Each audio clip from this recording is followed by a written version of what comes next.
دجال کو دجال رہنے دو. ہر نبی نے یہ حقیقت, لوگ کہتے ہیں دیکھو ہر نبی نے اپنے دجال سے ڈرایا نا اپنی قوم کو. میں نے کہا بالکل ٹھیک ہے. نبی صلی اللہ علیہ وسلم نے بھی دجال سے ڈرایا, بالکل ٹھیک ہے. دجال آئے گا, حضرت عیسیٰ قتل کریں گے, دجال جنت بھی دکھائے گا, جہنم بھی دکھائے گا, بالکل صحیح ہے. یہ باتیں صحیح حدیث سے ثابت ہیں. لیکن آپ کو جو چیز سمجھ میں نہ آئے وہ دجال, بولو. جیسے آپ کو امریکہ سے اگر دشمنی ہے, دو بندے گلی میں لڑ رہے ہیں, یہ کس کی سازش ہے؟ امریکہ کی. بھائی امریکہ کی سازشیں ہم مانتے ہیں. آپ کے گھر میں جو لڑائی ہو رہی ہے اس کا امریکہ سے کوئی تعلق. ہر چیز امریکہ کے کھاتے میں مت ڈالو. اور روحانی عامل ڈالے گا ساس کے کھاتے میں کہ تمہاری ساس نے کروایا ہے, سوکن کے کھاتے میں ڈال دے گا کہ میاں بیوی کی لڑائی لڑوائی ہے. وہ روحانی عامل اسی کھاتے میں ڈالتا ہے, حالانکہ وہ ان کا اپنی غلطی ہے, لڑ رہے ہیں آپس میں. ان لاجیکل باتیں. تو دجال کے کھاتے میں نیسلے کا پانی دجال میں ڈالا ہوا تھا. نیسلے اور یہ ایکوفینا اور یہ جو پانی آ رہے ہیں نا کمپنیوں کے, یہ ڈاکٹر آپ کو بتائیں گے یہ فائدہ مند ہے یا نقصان دہ ہے. یہ میں بھی ڈاکٹروں سے ہی پوچھتا ہوں. اس میں دو رائے ہو سکتی ہیں, وہ کہ فائدہ مند ہے, کوئی کہ نقصان دہ. میرا یہ بھی موضوع نہیں ہے, ورنہ ایک نئی جنگ چھڑ جائے گی. تو لیکن میرے بھائی اس پانی کا دجال سے کسی قسم کا کوئی تعلق نہ. یہ دجال کی تیاری ہے پانی, نہ دجال سے اس کا کوئی تعلق ہے. پولیو کے قطرے دجال کے باپ کو بھی معلوم نہیں ہے.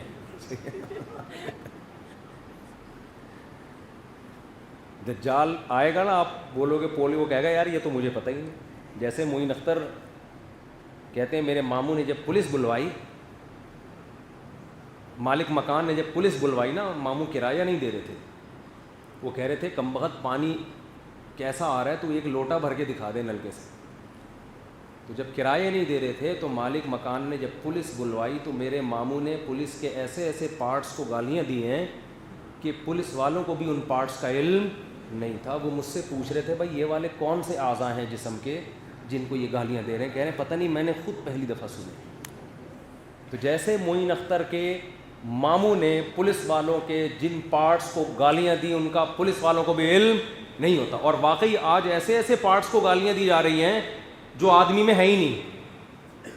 بعض میں ایسی گالیاں ایسی ایسی چیزوں کو دی جاتی ہیں جو ہے ہی نہیں. بلب کے رشتہ دار ہوتے ہیں, بلب کے رشتہ داروں کو گالیاں.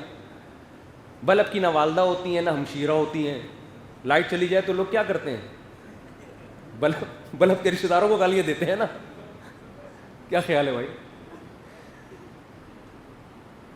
تو بلب کے تو کوئی رشتہ دار نہیں ہوتا, لیکن بلب کے رشتہ داروں کو گالیاں.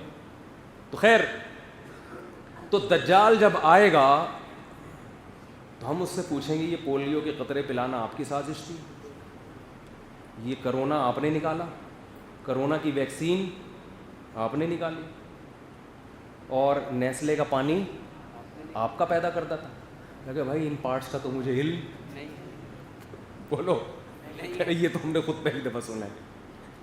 کہہ رہے میں جتنا برا ہوں نا اتنا ہی رہنے دو, جتنا برا ہوں وہ میرے جہنم میں جانے کے لیے کافی ہے. دجال کہے گا اسی پہ خدا مجھے جہنم میں بھیج دے گا جو میں کر رہا ہوں, لیکن وہ جرائم میرے کھاتے میں مت ڈالو جن کا مجھے علم ہے ہی نہیں. تبھی وہ پولیس والے کہنے لگے ہوں گے نا کہ بھائی ایسے پارٹس کو گالیاں دو جو ہمیں معلوم تو ہے تاکہ ہم ان پارٹس کا دفاع کر سکیں. ایسے پارٹس کو گالیاں دے رہو جو ہے ہی نہیں تو ہم دفاع کیسے کریں اس کا. ان لاجیکل باتیں, ان لاجیکل کام. نماز اللہ اور بندے کے تعلق کا ایک ذریعہ ہے. نماز برائیوں سے بچاتی ہے, نماز مصیبتوں سے بچاتی ہے, لیکن مصیبت سے بچنے کے اسباب پہلے اختیار کرنے پڑیں گے, پھر نماز کے ذریعے اللہ سے تعلق قائم کرنا پڑے گا. نبی صلی اللہ علیہ وسلم نے فرمایا نماز کی حالت میں سانپ نظر آئے سانپ کو مارو. سانپ کو مارنے کے لیے نماز توڑنی پڑے گی نا, چلنا پڑے گا. آپ نے تو یہ نہیں فرمایا چونکہ نماز میں مشغول ہو, سانپ کیا اژدہا بھی نظر آ جائے, اللہ پہ ایمان مضبوط رکھو, تم اس وقت اللہ سے رابطے میں ہو, تمہارا سانپ کچھ بھی نہیں بگاڑ سکتا. کیا ہو گیا بھائی؟